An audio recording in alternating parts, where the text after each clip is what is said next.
Hey everybody, John Deere Outdoors.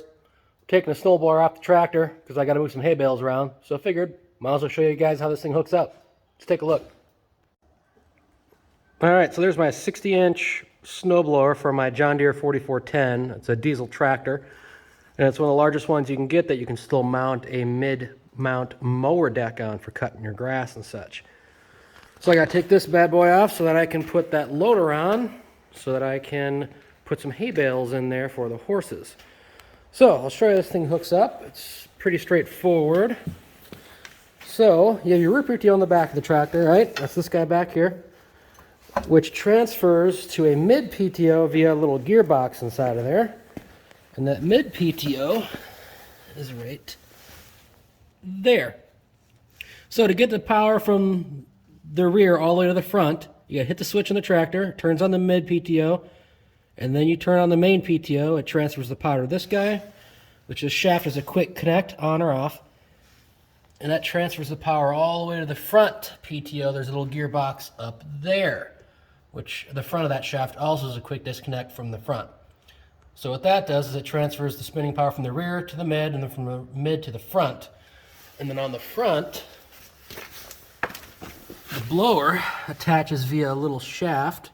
See this gearbox here? Goes to that shaft, which attaches to that little gearbox back there from the main drive shaft. You can kind of see it right there.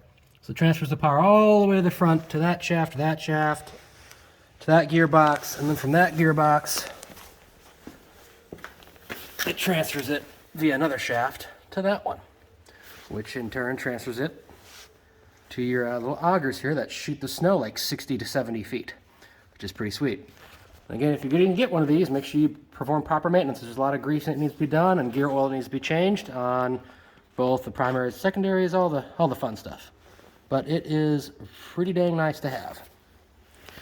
Pretty straightforward though. So for me to disconnect this thing, I've got to disconnect the drive shaft there, and then on the hydraulic ram right here, I have to disconnect that as well from the tractor. Once my hydraulic ram is down, then I can disconnect my pins on each side and back away from the snowblower and be very careful, because I have to also disconnect the hydraulics that are on the tractor here that raises and lowers the plow and also turns the chute. Once I have it all disconnected, then I can roll up and connect the loader. And I'll show you that. That's pretty quick.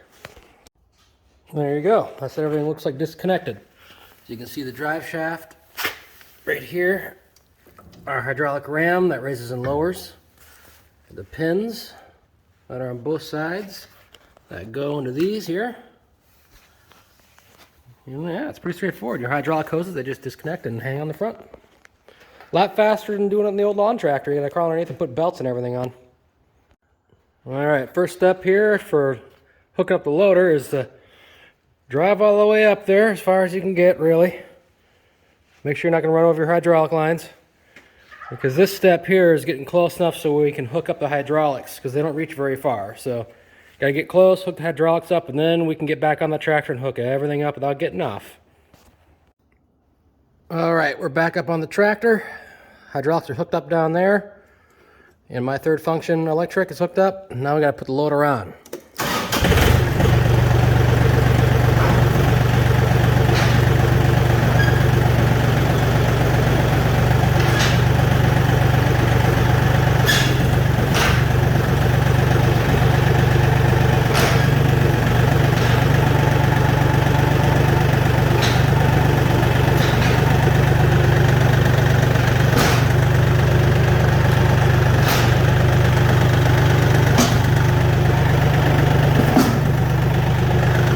Like we're on.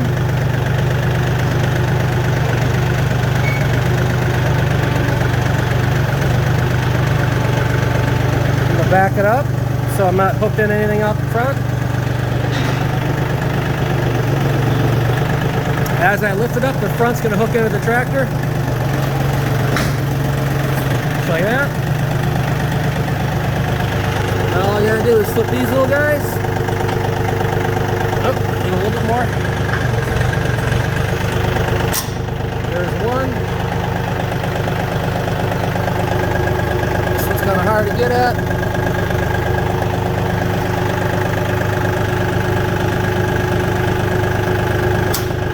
too. Right there.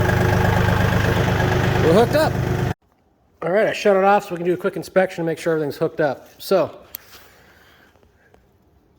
that's in place, good there. We'll walk around to this side. We'll check the front. When I lowered the loader onto it, this bar, this whole thing lifted up with, obviously, when it went down back there. So what you're looking for is to make sure that it's grabbing onto the frame there like it is. So we're good there. And if you're having a hard time making this line up, this bar does move back and forth a little bit. So you might have to just kind of coax it in there if it's not lined up quite perfectly. And the next thing we got to check is this guy here. Let me get you an angle on it. Right there. So we're in place. That pin's going through. Good to go there. That locking bar's in. And last but not least, make sure our hydraulics are good. Nothing got pinched or screwed up putting it on here. And it looks like we are good to go. So there we go. Loader's on. This is the first test with the loader on. I'm moving the plow out of the way so I can get to my bucket so I can do some snow scooping to get at a couple things. And when you take it off on a pallet or something you can use to move around. Nothing you want to do worse than move it around on the concrete. So drop it onto a pallet, makes it a lot easier.